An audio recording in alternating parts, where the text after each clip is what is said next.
Salut Salut Steph, Cédric. Oui, salut Cédric. je Je vois profite que tu as un qu'on problème là. je profite qu'on T'as un n'est pas en problème. train d'enregistrer pour te parler d'un souci. Alors, Tu vraiment, connais mon vas-y. âge, tu connais mon Ouais, âge. Je commence à ouais, avoir des bouffées de chaleur, je commence à avoir des petits problèmes d'érection le matin. ouais. Euh, Qu'est-ce que je dois faire? Qu'est-ce qui se passe? Au Bah, secours, écoute, doc. t'as quel âge? 48. Écoute, mon vieux, t'es largement pris andropause, hein. T'es peut-être androposé là. Ok, qu'est-ce que je fais pour vivre ça? Donc, T'as bonsoir pas à de- tous, bonsoir à toutes d'abord. Ceci n'est qu'un sketch. Non. Bon, je rassure tout le monde pour l'instant, j'ai pas de souci. Enfin, je rassure ou pas, ou peut-être que je me soigne bien. En tout cas, la Tu question est tout à n'oses pas fait le dire. Tu n'oses pas le sérieuse. dire. Pardon? Tu n'oses pas le dire. Ça doit être ça. En tout cas, la question est très sérieuse. Comment bien vivre son andropause? Voilà, donc premier conseil que je te donne, va chez ton médecin, Mhm. fais doser ta testo, fais doser tes oestrogènes, fais doser ta DHEA et fais quand même un toucher rectal pour voir le volume de ta prostate. T'es pas très chaud là. Ok. Ah bah, écoute, s'il faut y passer, il faut y passer.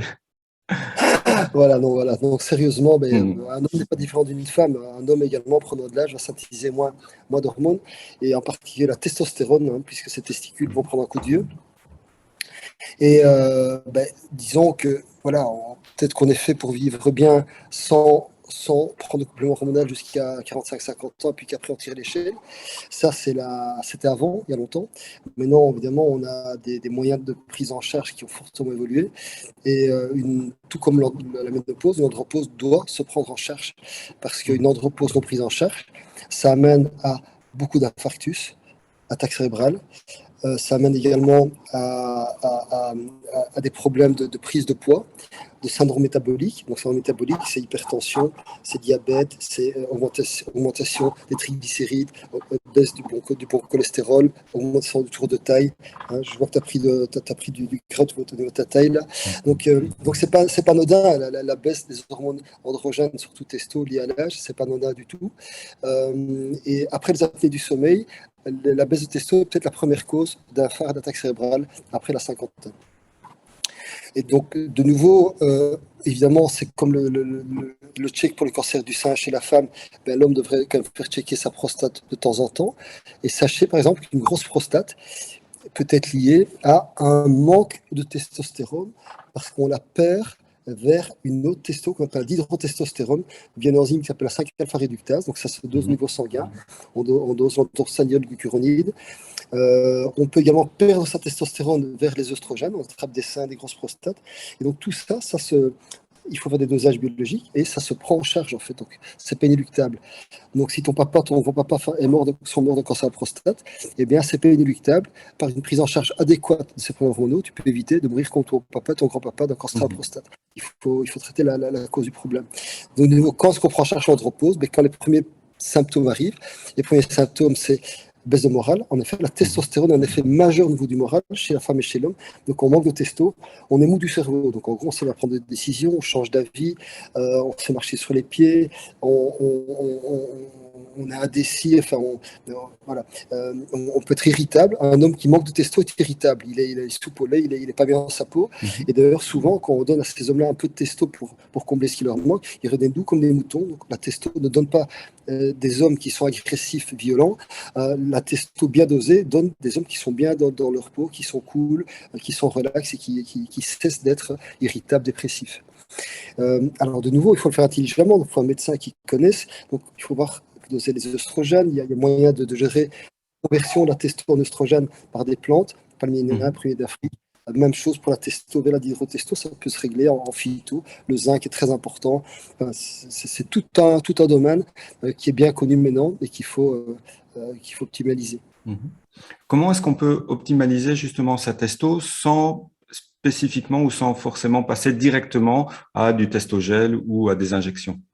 Alors, la première chose, c'est que un peu d'activité physique augmente la testo. Mhm. Donc, faire de l'exercice augmente la testo. Le fait d'avoir une belle voiture augmente la testo. C'est pas de la rigolade, c'est vrai. Si on est fier de quelque chose qu'on a, de sa Mhm. voiture, la testo monte, ça c'est fait, des études se sont faites là-dessus. Mais également, par exemple, le manque de zinc fait baisser la synthèse de testostérone de croissance. Le manque de zinc fait augmenter la conversion de la testostérone en oestrogène. Il y a également le tribulus, il y a ginkgo, enfin il y a plein de plantes qu'on peut utiliser avant de devoir utiliser éventuellement de la testo en gel ou en injection.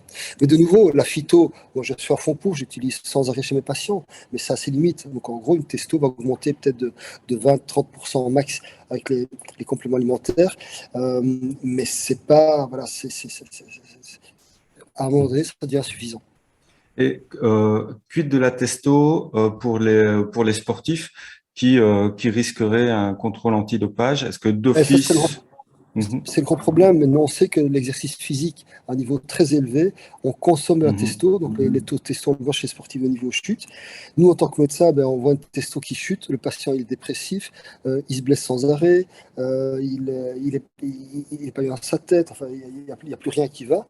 Donc mhm. nous, qu'est-ce qu'on fait? Ben, moi, je traite un patient, donc j'ai eu la testo, mais le problème, s'il se fait contrôler au dopage, donc on est le cul entre deux chaises, donc j'ai pas toujours la solution pour ces personnes-là. Et en tout cas, quand j'ai un sportif qui risque des contrôles, eh bien, je suis dit, écoutez, je peux pas. Voilà. Mhm, Je veux pas que vous ayez des ennuis, je veux pas avoir des ennuis, moi. Donc, moi, j'ai toujours refusé le dopage. Je le clame haut et fort. mhm. Je Bien ne sûr, ouais. dope pas mes patients. Je m'interdis de faire ça. Je ne veux pas les abîmer. Je ne fais qu'équilibrer les hormones. Donc, en fait, quand j'ai un patient qui vient, qui manque de ça, et qu'il est mal avec ça, il y a des symptômes cliniques, eh bien, je le traite pour que les symptômes disparaissent. Mhm. Mais je ne veux pas de dopage. Ok, donc là, dans ces cas-là, effectivement, on va devoir se retrancher plutôt sur tous les cofacteurs de la testo et essayer de Exactement. booster de manière naturelle cette testo. Mais déjà, le fait de manger protéiné augmente les hormones Mhm. anaboliques, hein, que ce soit testo et autres. Donc déjà, Oui. ça, c'est pas mal. Et pas oublier chez l'homme et la femme également, dans l'andropause et la ménopause, la DHEA qui est très importante. Mhm. Mais chez une femme, enfin, on n'augmentera pas la DHEA sans augmenter les oestrogènes, sinon elle va être, voilà, elle va avoir des effets secondaires Oui, oui, de peau. Donc, tout à qu'on fait. n'a pas chez l'homme. Ok, ben, merci beaucoup pour toutes ces explications. Me voilà rassuré. Euh, Et n'oublie pas ta prostate, hein. oui, ben, je l'ai bien compris. Je prends rendez-vous dès qu'on raccroche. Ça va. Je vous souhaite à tous et à toutes une excellente semaine et je vous dis à très bientôt. À bientôt, Steph. À bientôt.